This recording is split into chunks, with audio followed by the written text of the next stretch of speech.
Bonjour à toutes, bonjour à tous et bienvenue. Comme annoncé, voici la première vidéo sur la série des émotions.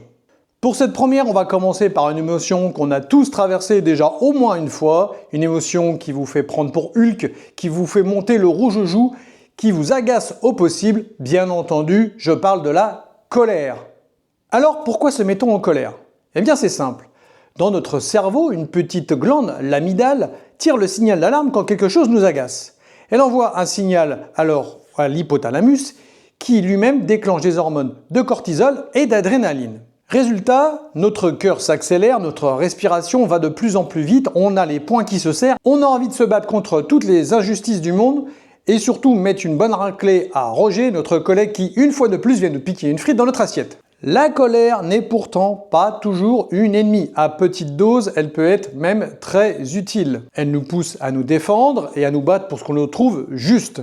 Plus modestement, elle permet aussi de sortir de votre zone de confort et d'aller négocier une bonne fois pour toutes une augmentation chez votre patron ou d'aller voir votre voisin pour lui dire d'arrêter de jouer de la batterie à 7 h du mat. Pour autant, si on laisse la colère prendre le contrôle, c'est là que les ennuis peuvent commencer. On peut dire ou faire des choses qui dépassent complètement notre pensée, comme par exemple casser ce magnifique vase que votre belle-mère vous a offert l'an dernier. D'ailleurs, il faut savoir quand vous vous mettez en colère pendant 1 minute, votre taux de cortisol monte si haut qu'il vous faut 1 heure pour retrouver son état initial. On comprend donc mieux l'expression avoir du mal à redescendre après une grosse colère. Heureusement, il existe des techniques pour mieux gérer et appréhender sa colère.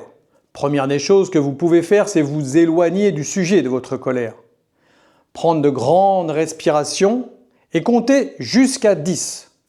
Ça permet d'apaiser et de calmer le feu qui bout en vous. Pour résumer, la colère est une émotion naturelle et utile comme toutes les autres. Cependant, si vous vous sentez en colère en permanence, que vous avez envie de gifler tout le monde, de casser tout ce qui vous entoure tout le temps, il est peut-être nécessaire de vous faire aider par quelqu'un. Bien évidemment, je peux être cette personne. Pour ce faire, rien de plus simple, vous pouvez cliquer sur le lien présent sous la vidéo pour prendre rendez-vous avec moi, soit par visio, ce qui fonctionne très bien, et bien entendu au cabinet en présentiel. Merci de m'avoir regardé, de m'avoir écouté. J'espère que cette vidéo vous a plu et à bientôt pour de nouvelles aventures émotionnelles.